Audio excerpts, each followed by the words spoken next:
What's up, y'all? It's Zach with Living Corporate. Look, Living Corporate is a digital media network, right? Not just a single podcast. Okay, hear me again. I said a digital media network, not just a single podcast. So when I say digital media network, what does that mean? Digital media network means that we're creating all sorts of different types of media. All sorts of different types of media. Podcasts, vodcasts, blogs, right? Like talk chat spaces, you know what I mean? Social media content, right? Threads, things of that nature. All types of content. And what is that network? What is this content all meant to do? It's meant to center and amplify Black and brown people at work. Center and amplify Black and brown people at work. So often in this whole DEI space, or whatever you want to call it, DEI, IED, JEI, you know what I'm saying? The RZA, Wu-Tang, whatever you calling it, right? Shout out to Wu-Tang forever. But whatever you calling it, there's this common thread of centering of the most overrepresented, right? So what am I really trying to say? A lot of this DEI work centers white people and white feelings. That's really what this space has devolved into, or maybe it always was. I mean, honestly, we've talked about that ad nauseum for the past several years. But the point is that Living Corporate exists to center and amplify the marginalized voices, Black and brown, queer, Black and brown disabled, Black and brown women, Black and brown trans, Black and brown non-binary, Black and brown first gen, Black and brown people at work. That's what we do. And we interview executives, elected officials, activists, artists, influencers, the list goes on and on and on. And we're always, always, always bringing it back to the experiences of the most marginalized, and we're speaking truth to power by challenging the very systems that exist and continue to persist to benefit everybody but Black and brown people at work. You know what I'm saying? So that's what we do. We're not really here to like coddle or pat big corporations on the back that make billions of dollars every year. We're here to really have authentic, real conversations in a corporate world. Okay? That's what we're trying to do. And that's what we're not trying to do. That's what we're doing. Shout out to the Living Corporate team. I'm so excited about this conversation you're about to hear. We'll be back. See you soon.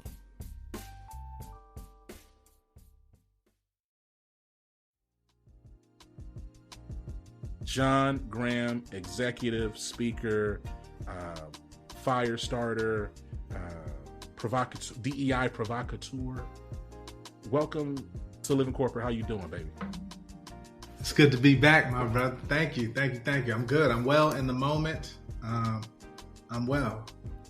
Yes, hey, man, look, you know what? I'm okay. You know, I think we're in this season of uncertainty. I think what's interesting is that uncertainty is like a core facet of life, but I think in this moment the veneer has been stripped away, right? So we're seeing kind of all the machinations pretty raw, without all the gussied up, ornamentation, right? We're seeing it very frankly. I mean, what I mean by that is, I want to say I saw shout out to Jermaine Jupiter. I saw he tweeted something about, he tweeted the link, the layoffs dot whatever. But it talked about it was like 15,000 people have been laid off so far in this year, and we're recording this on the 25th of January, right? So I'm pretty sure, sadly, by the time we air this, it's going to be higher than that. Mm-hmm. I'm curious, right? Like, you sit in this executive role at an employer branding firm. Talk to me about what you're seeing as it relates to employer brand and how they're aiming to, and how they're even thinking about the intersection of employer brand and these ridiculous layoffs. Like, what are you seeing? So it's a great question. I think, first of all, like I said, it's great to be back with you, Zach. And I think your platform is so necessary for these conversations, period, point blank, because you're going to the other side, the ugly underbelly and the beauty within, right? So, sure. So in answering your question, I'm seeing a lot of companies, regardless of sector, scrambling to refresh, reestablish, or establish their employer brands, right? Starting with employee value proposition. They are at a point where I think 2023 was really a conservative, let's hold our cards because these interest rates and the macroeconomics at play were like, hold on to your capital, right? So everybody did, and spending was down across the board in every sector. But this year, there is so much energy. It's like we're drowning in business in a good way, because these companies are like, we still need to not only attract talent, right? That is what it is. But there's a very strong shift towards engaging and retaining existing talent, right? It's not new concepts, but they're leveraging employer brand in a way that I think has never fully acknowledged the internal employee the way they are now. You know, it's interesting when I think about living corporate, and I think about, like, you know, we call ourselves an experiences management company. Part of that is, it's like, okay, it's employee experience, then also customer experience, and we talk about our storytelling capabilities as really a vehicle to drive market trust and also support employee engagement, because, you know, you're able to see your organization in a more transparent, frank, honest way. Sure. Corporate we're not really bought or owned by nobody. You're looking at the owner and the CEO of the company, so we kind of say what we want, and then brands are able to latch on to that and be more frank and candid here than they would be, like, through their own vehicles, just because of the way it goes. That's right. I agree with you about the idea of, like, I'm also seeing, living corporate, we're also seeing an interest or push to retain the talent they have. It's interesting because when you think about, like, the future of work, and the future of work is really today, right? Like, you think about these Gen Zers, these people who are under 26, 25. Sure. They are not with the play. People used to say millennials were like, we didn't care. And we don't, a lot of us still want to follow the rules, and we really just want to kind of be kept and be safe. But, like, Gen Zers, am I wrong? Oh man, they're like, burn it all down. I will walk the home, but you don't make me feel safe. Watch me. I will burn the boat while I'm on it. Like, they don't care, and we'll go on a TikTok and let you know. And so, you know, it's interesting, right? Like, I guess I'm challenged, right? I'm challenged in the idea of some of these companies worth, like, billions of dollars doing massive layoffs, right? Like, massive 8, 10, 12, 20% headcount reduction. And the narrative that we're doing it to refocus on what blah, blah, blah, or that we overhired. I mean, have you been in conversations with brands who are trying to, like, frame their layoffs or their headcount reduction decisions in favorable ways? Like, do you feel as if they really understand the impact of those actions in terms of just brand perception? I'm not talking about the microeconomics of their decision, or, like, the viability, or, like, or how legitimate their strategy might be. I'm simply talking about from a brand perspective. Got it. Like, what conversations, if any, have you been having around that? Yeah, so it's funny because I don't necessarily indulge in the theater of it all, right? Like, your brand is not what you say it is; it's how your employees experience you, right? And I'm going to leverage the research to uncover what that experience is, and then we're going to tell you what you can lean into, and then we'll tell you the things that you probably shouldn't stand on because you can't, because it's not supported by the data. Sure, we can leave the door open for some aspiration, but here's the thing. Everybody tosses the word authenticity around, and I suggest that historically that's been code for, like, emotional heartstrings and connection and all, you know. But I said, no. Going forward, transparency is the new authenticity, and that's the demand of the marketplace. So if you're not ready to be transparent, right, showcase who you are, stand up, flaws and all, naked in the mirror, then, okay, then be honest about that, right? Because you're going to get creamed in the marketplace every time. Like, I think that's the, man. So, like, that's, I'm right there with you, which is why, I mean, let's wheel this pod together. Honestly, we should figure out and do some new pod. I don't know what we call it. Something playing against the fact that we're both moderately light-skinned and intelligent. I don't know. I got you. Maybe, like, talented all, because I don't really believe in talented. We can figure out something. I don't know. We'll figure it out. The point is we'll figure it out. Like W.E. DeB, them boys. Man, you're gonna get us copyright infringed all day. Oh, But man. Let's work. All right, we got to fix. You're on. We'll workshop. We'll workshop. I think I'm on a path. That was like off the dome. Okay. So I think to your point about like the language and using. I love that. Transparency is the new authenticity because we're in this age of information, and it's like everybody knows everybody's business. Like, who are you lying to? Like, we see you. Yeah, we can see you. Like you can't just say things like you used to anymore and think that somebody isn't going to clock you. And it's funny because people all the time will say Twitter isn't real life. And in a lot of ways, Twitter may not be real life, but it's a reflection of life, and it's a reflection of a lot of people's perceptions. And so, like, if I go on, if you say something ignorant or like blatantly wrong, then it's going to jump around all these digital mediums, not just Twitter. It's going to jump around all these digital mediums. It's going to eventually get enough steam and get to some type of mainstream media platform. Mm-hmm. Like, it behooves you to just be honest, or lean into the fact that y'all are just terrible, bad people. You know an example of that? Blackstone, right? Blackstone. Everybody know Blackstone is like really bad. And they don't come out. What you say? BlackRock? Oh, my bad. That's right. BlackRock. Same neighborhood. I feel you. Real talk is there Blackstone, BlackRock. Everybody know, you know why I'm gonna keep it 1,000 with you, because I'm a little scared of BlackRock. So I was like, well, I don't know. So subconsciously, I think I said it wrong to protect myself, but I'm gonna say it anyway. It's my platform. Okay. I don't care. BlackRock. No, it's all good. BlackRock. Yeah.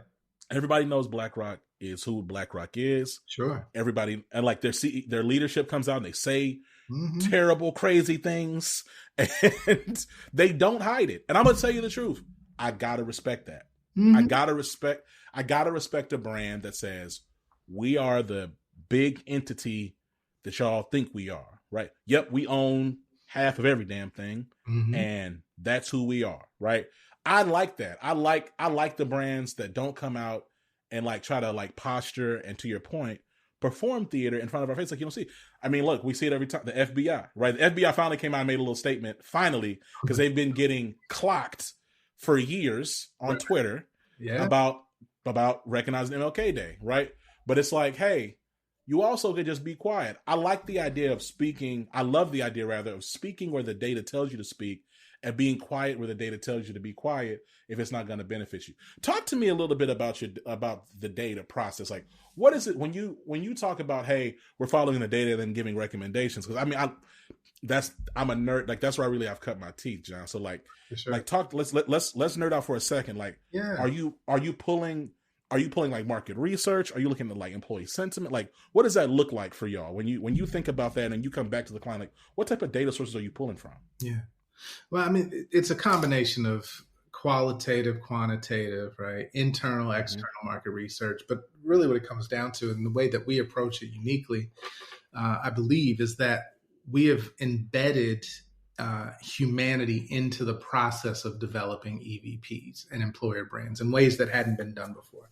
And when I say humanity, I mean, some would call that DE&I, but I don't believe in those letters any longer. I believe that humanity is the core of what we're talking about. So let's play in that space.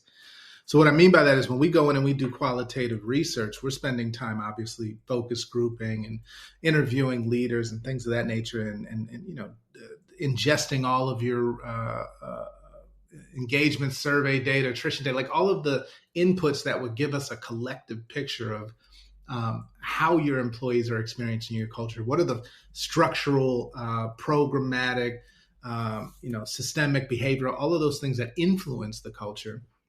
And then we sort of synthesize all of that information into some very key attributes of who thrives in your organization and what are the foundational truths, the things that, no matter who we speak to, these core elements just sort of come to the top consistently. And then, whittle those into pillars and then an anthemic statement. It's very similar to the process that everybody does and engages in building these things. But the difference is we're also looking at what are those culture gaps between marginalized and majority?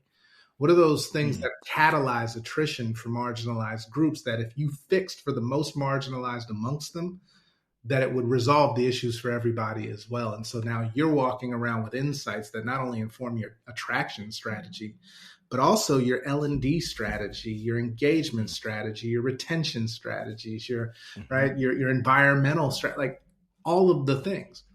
And then we leverage that resource as a foundation, or that research as a foundation, and then build an aesthetic and a narrative that matches that.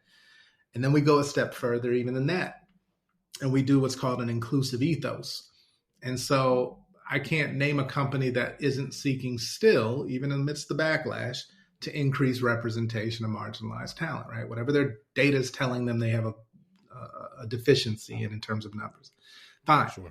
Well, we'll come in and we'll spend time with those groups and those cohorts, communities within your organization, understanding their experience qualitatively, very specific to their identity, and then craft brand expressions or articulations from their voice, through their voice of that community, to the voice and to the experiences of the community external, so as to at least raise awareness and then ultimately catalyze attraction.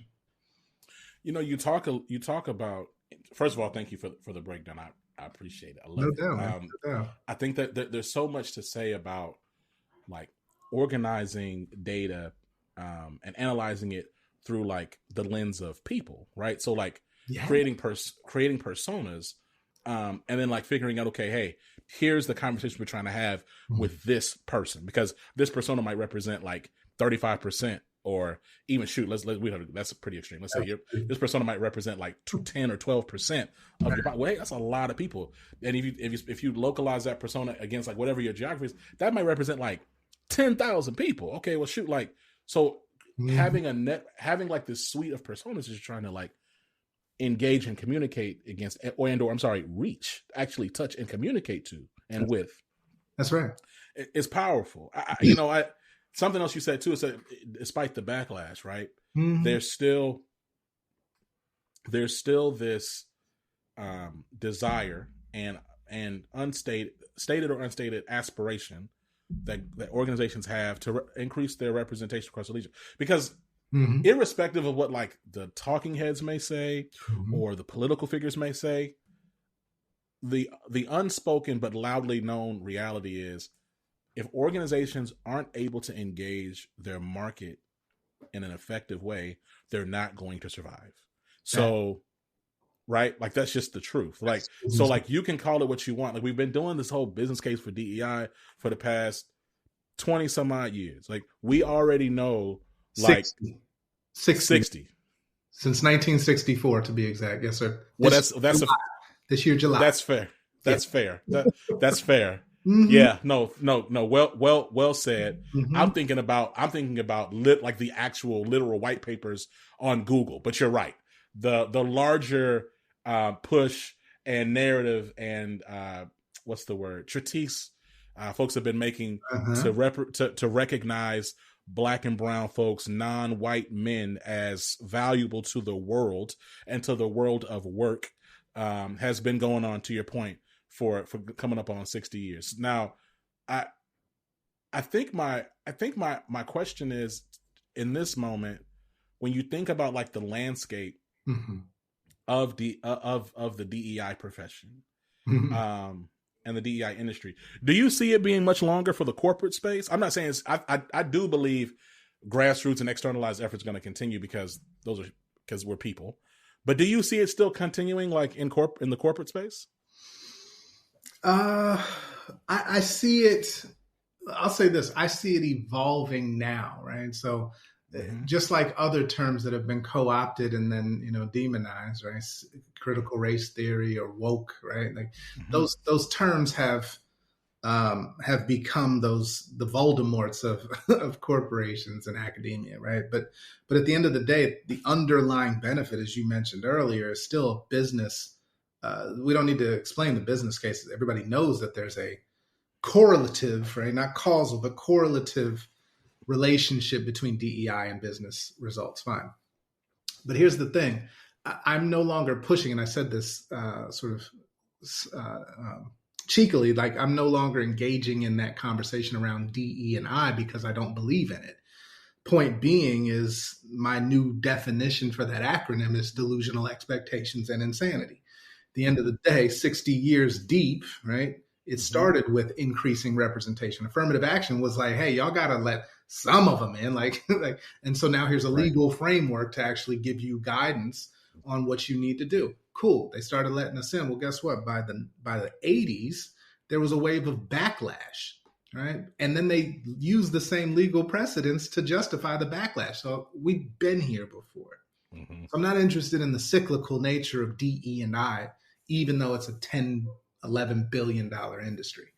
Which then, if something becomes an industry, then it requires the problem to remain constant in order to have a viable means of paying you out. So money's in the medicine, not a cure. The cure, yeah. I'm interested in shifting that conversation more towards humanity work, and I'm pushing everybody to stop saying DEI and say humanity practice. You're not a chief diversity officer, you're chief humanity officer.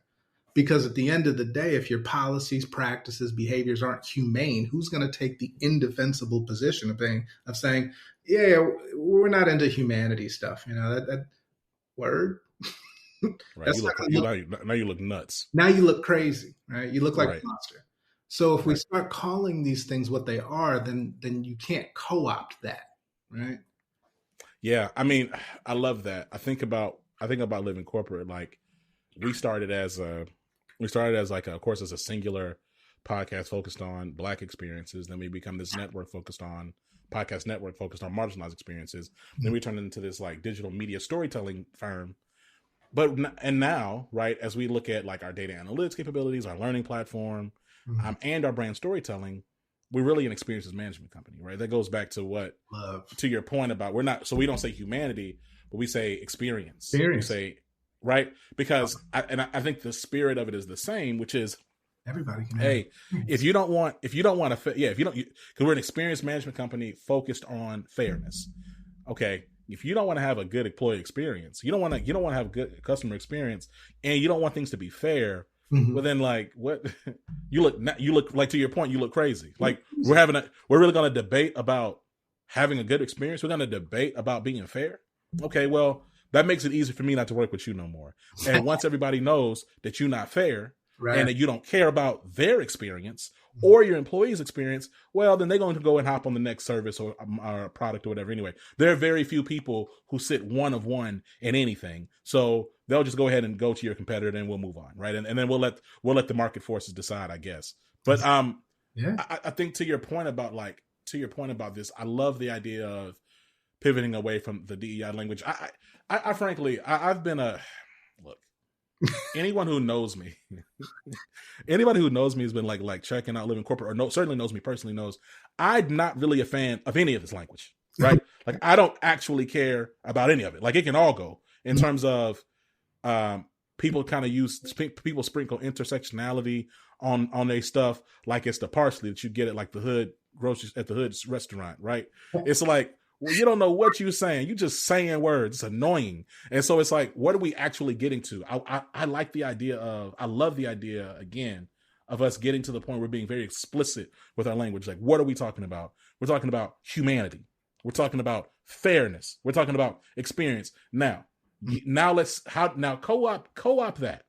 Co-op that language that we all understand, that is not seen as academic, because we're in this age of anti-intellectualism, that is just frank, clear language. I want to see you co-opt that. And if y'all somehow co-opt fair, or you co-op experience, or you somehow co-op humanity, well, damn it, guess what? You won. I ain't gonna fight with you no more. But yeah. Well, look, they can co-opt one out of those three. Fair is easily attackable because it's subjective.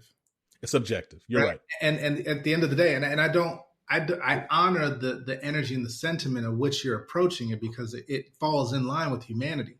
The challenge is the construct wasn't built on fairness. In fact, it was built on inhumanity.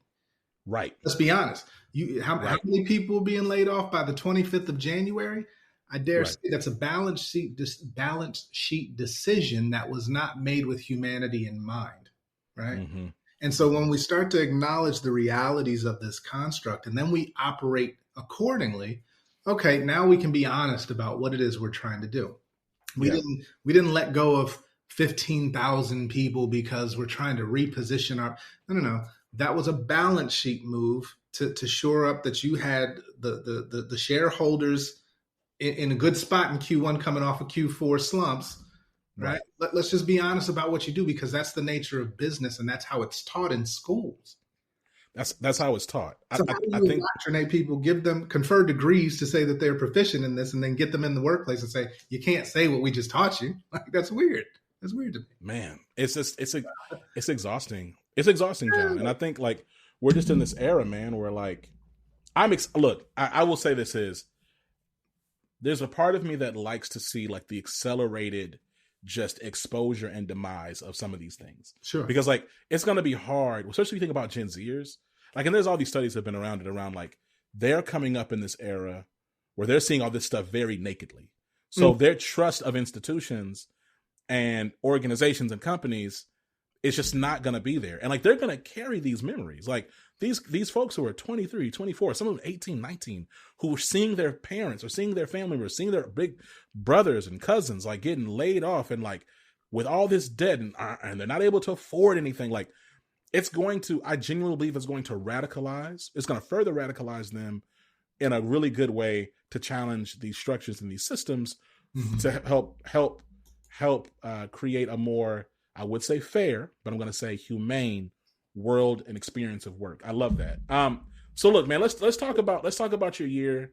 Yeah. What are you excited about as we think about, we think about 2024, as you think about, to your point about just being inundated with work, talking to folks, talking to these organizations who are looking for branding support, like what gets you most excited?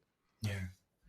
I love the work of bringing, as I said, the humanity of your core brand to life, right? How do we then translate who we found you to be through the research into something that's tangible and experiential for people that you're seeking to connect with and engage with? And so I'm super excited about that. I think it's the convergence of, we're back outside, right? even though the Rona still does what it does. Back outside, so there's not this aversion to actually creating experiences for people to come and enjoy it, right? This is your world. You know this, like creating those experiences, not just talking about the brand online or showing the imagery, but how do you bring people into your world? Super hyped for more of that work this year. I'm also excited to see that that there is a recognition. I think we're past like the shiny object of DEI, right? And everybody's saying, "Oh, can you make a diverse and inclusive brand?" Like, I think people have recognized how that backfires when you just try and look the part. And so what I'm actually, it's kind of counterintuitive. I'm pleasantly pleased that people are moving away from trying to do the facade work without doing the infrastructure work, right? Like, if you know you're not going to change the core of it or the systems or the structures, then we're not just going to repaint the house and call it, cool, right? Because it's going to crumble, right? People are going to walk inside and be like, ooh, the outside doesn't match the inside, right? So I'm encouraged by that, and so now we can have more honest conversations about, look, what are you willing to change, right? Because that's really what it comes down to. What are you most comfortable with? Because I can't encourage you or sell you on anything that's going to push you past your comfort at the end of the day. It's dope. To the last part, like, man, like, so to your point about just being like, so the things I'm picking up in this conversation really around like honesty, humanity, transparency. And I love the idea of having a frank conversation about, hey, what is the organization actually like? Where are you at and where are you trying to go? Because I can't tell you how many times I have conversations with folks who say, oh, we're just getting started in our DEI program, or we want to hire a DEI officer. We want to do this. And I'm like, cool. Hey, let's have a real conversation. That's dope. Cool. Let's have a real conversation about what are y'all really willing to do? Like, and where are y'all at? Because let's say there's a spectrum.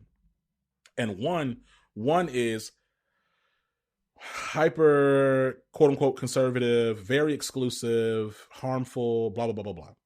And then 10 is the most perfect place you could ever work, or the most like radical, liberal, blah, blah, blah, blah, blah, blah, blah, blah, blah.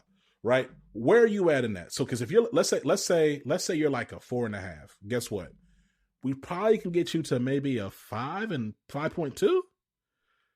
Right? But if you're a 4.5, let's make sure that we provide things with you that honor where you honestly are. Right? Look, John, this has been a fire conversation.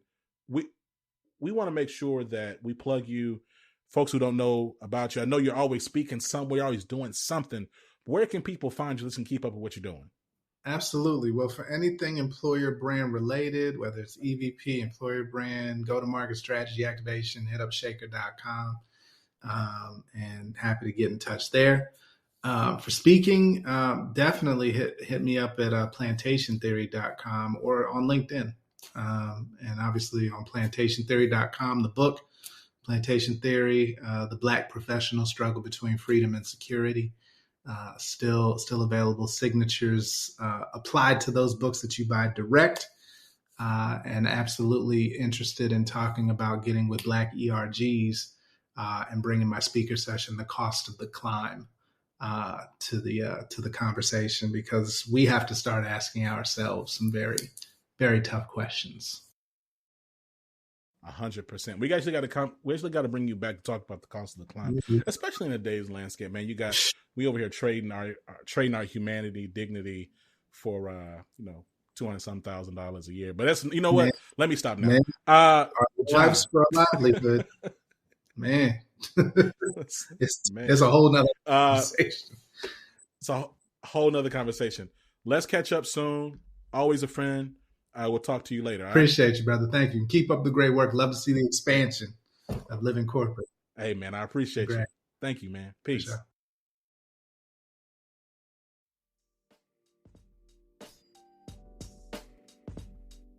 Yo, thank you so much for hanging out with us this week on Living Corporate. Make sure that you check our content out on living-corporate. Please say the dash.com. You can see our entire network of shows. We have all types of content that we've been publishing. That's all focused on Black and brown folks at work, different lenses: mental health, career development, executive leadership, right? Wellness, freedom, all types of different lenses, but it's all focused on historically marginalized, oppressed, exploited, underinvested, disinvested people. That's what we're here for. So also click the link in the show notes. Make sure you check out our merch. Cop a hoodie. It's getting cool. So make sure you go on the website. If you don't want to cop a hoodie, cop a tank top. You know what I'm saying? Cop a mask. You know what I'm saying? Still wear a mask. Look, come on now.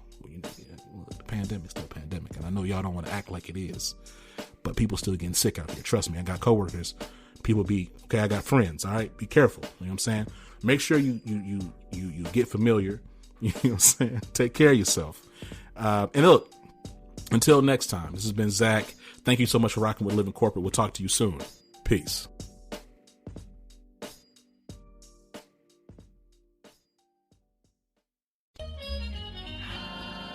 Living Corporate is a podcast by Living Corporate LLC. Our logo was designed by David Dawkins. Our theme music was produced by Ken Brown. Additional music production by Antoine Franklin from Musical Elevation. Post-production is handled by Jeremy Jackson. Got a topic suggestion? Email us at livingcorporatepodcast@gmail.com. You can find us online on Twitter, Facebook, Instagram, and living-corporate.com. Thanks for listening. Stay tuned.